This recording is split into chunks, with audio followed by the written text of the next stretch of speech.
Have you ever wondered why analytics projects fail? There are so many organizations, there are so many BI teams and analytics team within those organizations. There are so many consulting companies who would go and build analytics projects, yet many of these analytics projects fail. And why is that? Today in this video, I'm going to talk about that. My name is Reza Rad from RADACAD.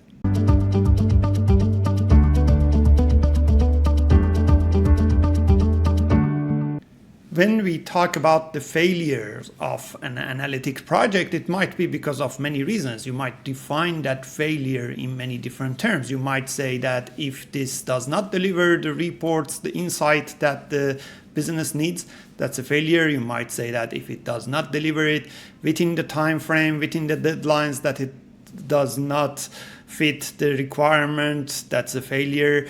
But in most of the cases, we are talking about decision-making process. The reason that BI and analytics exist is that it provides a platform for decision makers in the business, CEO, COO, Chief Operations Officer, or Board of Directors, to be able to make informed decisions based on their data. So if I'm building an analytics project, normally the reason for that is to get to that achievement. And if we define that as a success, then failure means that it does not lead to that. In my experience, I have worked with tons of different analytics projects. I don't work for Microsoft. I'm an independent consultant. I had over 20 years of experience working with many different organizations, helping them to build their BI solutions. And I worked with different technologies. It was projects that was like entirely Microsoft. There were projects that were 100% non-Microsoft technologies, Tableau, Informatica, Cognos, many different technologies. Although I'm working mostly closely recently with Microsoft technologies, but I give you my opinion as an independent consultant. So the first reason that I found, which is quite important, and a lot of people don't think it that way, a lot of people just ignore it, is that the tooling, the technology is not the reason. A lot of times, in a lot of situations, the technology is not the reason that the project fails. It does not matter in the success of your project. It may not matter that you use Microsoft Fabric, you use Power BI, you use Tableau, you go and use Informatica, you go and build entirely things in SQL on-prem, or you might even use a combination of Excel files within SharePoint. The technology is an important part, but is not mainly the reason of failure. What is the main reason of failures? Many other things. The culture within your organization, how the BI team or the development team of that analytics project work with the business to collect the requirement, to provide the information, how the culture in the organization is set up to use those reporting and analytics, what is the gap between these. The tool is just one small tiny piece of that. Tooling and technology is not the most important factor, although in the marketing materials of each vendor you might see that the tool is the most important. In fact, it is not. Second important thing is that this is about giving the business analyst the power to go and build reports. You might have a big gap between who wants the report, who wants the analytics, and who wants to build it. And that gap is killing the analytics project. Someone who wants the report, let's say in the sales team, someone wants the report and analytics, need that requirement, need that report. On the other hand side, someone in the BI team, someone in the IT team, someone in the analytics team goes and build that. This provides a gap, because that analytics team may not have enough capacity, enough resources, enough time to go and build everything in the timely manner, so that from the time that that requirement is defined by the business, by the time that they will get that, it's a lot of gap in between, and the requirement might have changed. We had this problem many years ago when there was not a good self-service technology for BI analytics. These days, we have a lot of good self-service technologies, Power BI being one of those, ClickSense, Tableau. Each of these technologies provide sorts of self-service capability, but it is important that you actually use it. Having Power BI within your organization, but then still having all the reports built using Power BI team or using the BI and analytics team would make it complicated. You don't use self-service. Using self-service is an essential part of making your analytics project a success, because you don't want to create the bottleneck on the BI team. You don't want to have that big gap between who wants the report and who builds the report. The gap should be closed so that you have a better outcome of your analytics. Number 3 that I found, which is quite important in analytics project that fails, is that as an analytics team, we give the users facts. We don't give them information.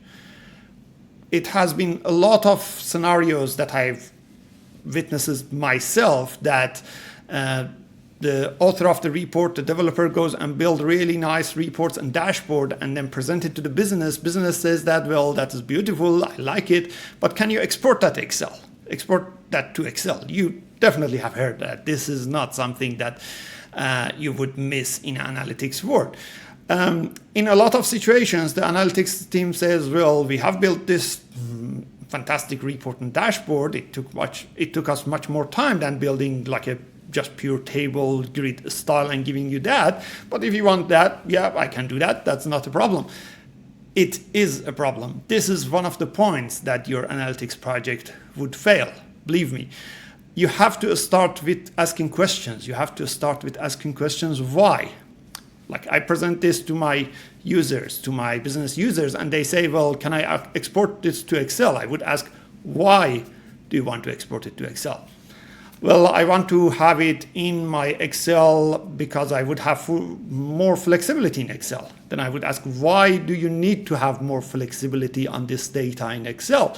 Then it would say, well, because I also have this part of data in Excel that I want to merge this with and analyze it. Or I also have this kind of calculation that I want to go and build, which I know how to build it in Excel. And that is the time that I would say, bingo. This is the reason you want it in Excel, and I have to have it in my analytics project. If it is about the lack of experience of that person working with Power BI, then we need to come up with a training plan to improve their skills so that they can write their formulas in Power BI as well as a self-service user.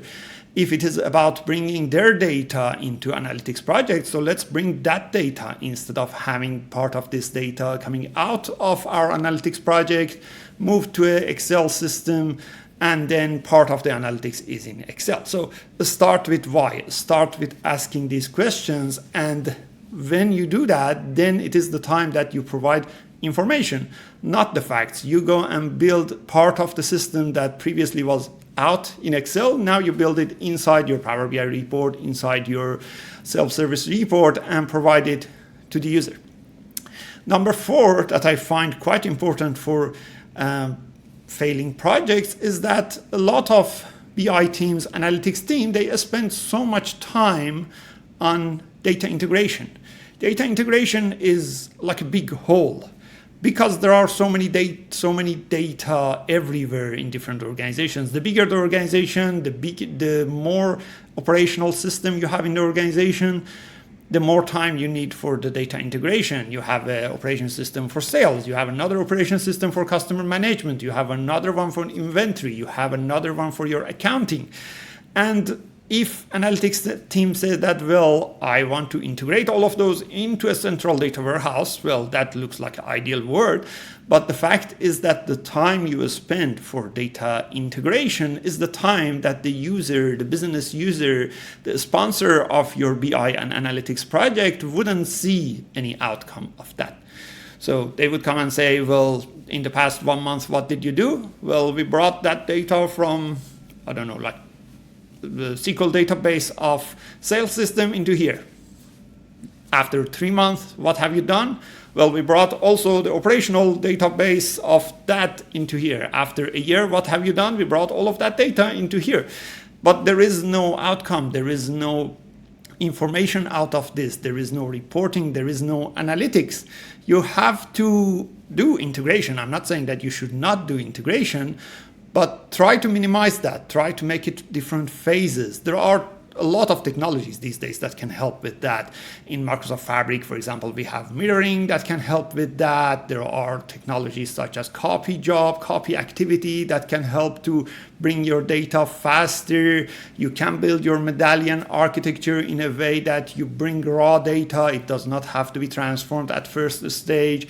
The faster you bring it, the easier and the more efficient it would be for you to get to the analytics project, although the integration is important. But don't spend too much time on that. And the number 5 reason I would say is not having a governance, zero governance or bad governance. I talked about, in point number 2, I talked about the fact that if you don't use self-service in your organizations, that's a problem. But if you use 100% self-service, that is also a problem. 100% self-service means that every business analyst in the organizations, they have their own report, either in Excel, either in Power BI, either in Tableau. They have their own report, they have their own semantic model, they have their own calculations, they have their own way of combining different data sources together.